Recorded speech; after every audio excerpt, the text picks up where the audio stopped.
Welcome back to Ask the Energy Advisor. I'm your energy advisor, Brian Hawk with Noble REMC. I should say welcome back to my house. Today we're going to talk about air sealing and insulation. We've shot a few videos here, so just want to talk about what I did, why I did it. As you can see, what we have here is these walls are 3.5 inches, typical 2x4 studs. And with that, I didn't feel like I could get a proper air barrier, insulation, and vapor barrier in a 3.5 inch cavity. So rather than try and do a couple different opportunities of insulation, I just went with closed cell spray foam to 3 inches, 3.5 inches thick. So if you look close, you can see where I've had to shave some of it down. So we tried to stay at 3 inches, got a little extra in there, so I got one over on the insulator there. But the reason I chose this is economically, to hire an insulator to come in, spray foam so that you get your air seal, your insulation, and your vapor barrier, and then come back in and bring another product, it could be fairly costly. So this is a fairly small remodel. Rather than having them out here a couple different times, we just chose to spray foam the entire cavity. This gives me approximately an R21. It air seals, it insulates, and it's a vapor barrier all in one. So this is, in my opinion, I couldn't have done it any better than this. Along with the insulation, what we're going to talk about is we have what's called a Power Moves Home program. To some of you people nationally, it used to be known as a Touchstone Energy program. We branded that to Northern Indiana to a Power Moves Home program. This is one of the details we call out in that program. We've got double studs here, double studs under the window, double studs over the window. Anywhere that we have a double stud, we air seal it. We caulk it shut. And when we caulk it shut, I like to recommend a siliconized caulk. Don't really care about branding, but just something with silicone in it so that it can give and go. Really, this is designed, again, talking about an old house especially, but this applies to a new house as well. OSB comes together. You know, if you're just using standard OSB, it's not air sealed at the joints. There are house wraps that are very good bulk water.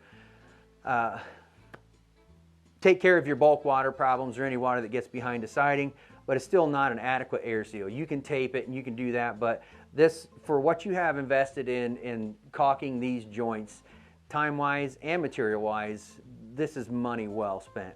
So this ensures that I'm getting an air seal between any of these joints or any between these studs. And I'm going to do it, I've done it at the sill plate, top plate, I've got a double top plate, we're sealing that. So that's all done. And as we move over to the window, these are old windows, mid-40s.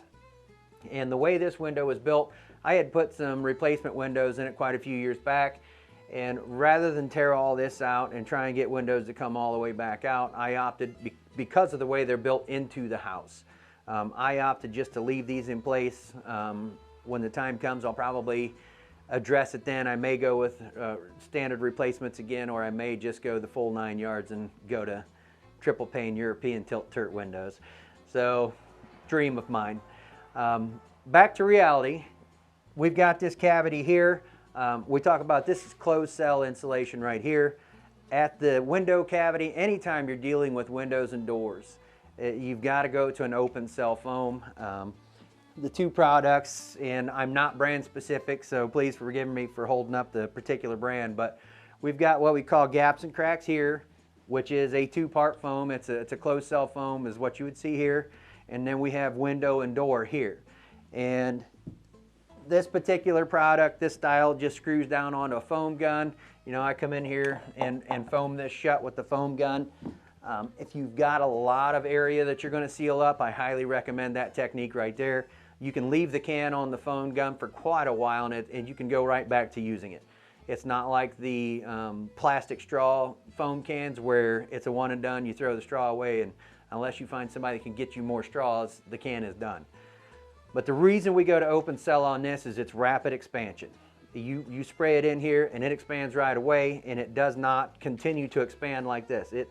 The open cell will actually expand and it's done, fills the cracks, and then we're going to bring that all the way out and trim it off. If you use the gaps and cracks in here, there's potential that it's going to continue to expand, and in the old days I've seen it break windows. So that's why I'm very cautious about calling that out. I want to make sure that you're using the right products. Again, This is a total renovation. We're down to bare studs, rewiring, so sometimes this is not the best option for everyone. You can actually, in a retrofit, you can have what they call a drill and fill, where they'll come out either from the inside or the outside. I would prefer the outside. They'll take, and some contractors will drill holes. Some contractors will just cut a length of siding. If it's wood siding, they'll cut a length of siding out of it and repair it, or they'll pull vinyl siding off and cut a length of OSB out, and then they'll repair it. But that gives them access to these cavities. They drop a hose down in and they pressure pack, or we call it dense pack cellulose insulation, to fill these cavities. That is probably the next best technique to ensure that you're trying to fill the cavity. Again, nothing's perfect in a retrofit unless you go down and you rip everything out, but you're trying to fill that cavity. Dense pack cellulose is going to give you it's going to give you very good insulation properties. Not really an air barrier or a vapor barrier, but it has the ability to absorb some vapor, some moisture, and then it'll release that vapor or moisture back into the house or back out of the house as it can. So real big fan of cellulose. Really not trying to get too deep into the weeds on this. Just wanted to show you what we're doing here. I'm gonna take some thermal images, some infrared images, show you what we've got here. When we talk about new houses, you know, we're really starting to transition to, the building codes and the energy codes are starting to transition to an exterior siding or an exterior insulation under the siding. So even though I have an R21 here, you know, I've got an R.5 per inch on my wood framing. When we take the pictures with the infrared camera, you'll see I'll have 72, 73 degrees here, and I'll have 60 some degrees here. So with that exterior insulation, we're doing a thermal bridge. So we're blocking that cold from being able to transfer through the sheathing, through the siding, through the sheathing, and through the stud. New homes, when I go inside, if I do get an opportunity to audit a new home, I can infrared or thermally, I can see every stud on that wall, brand new house, you know, and that's causing more load on the house, so to speak. It takes more to heat that up and keep that cold at bay. So with that being said, you know, just trying to show you a couple options here. Real big fan of the spray foam. I know a lot of people aren't. It does have some blowing agents that can be harmful to the environment. I accept that. When you're talking about an old home that was burning 200 to 250 gallons of propane a month, I think this is a pretty good trade-off. So a lot of things to keep in mind. I'm happy to answer those questions as they come.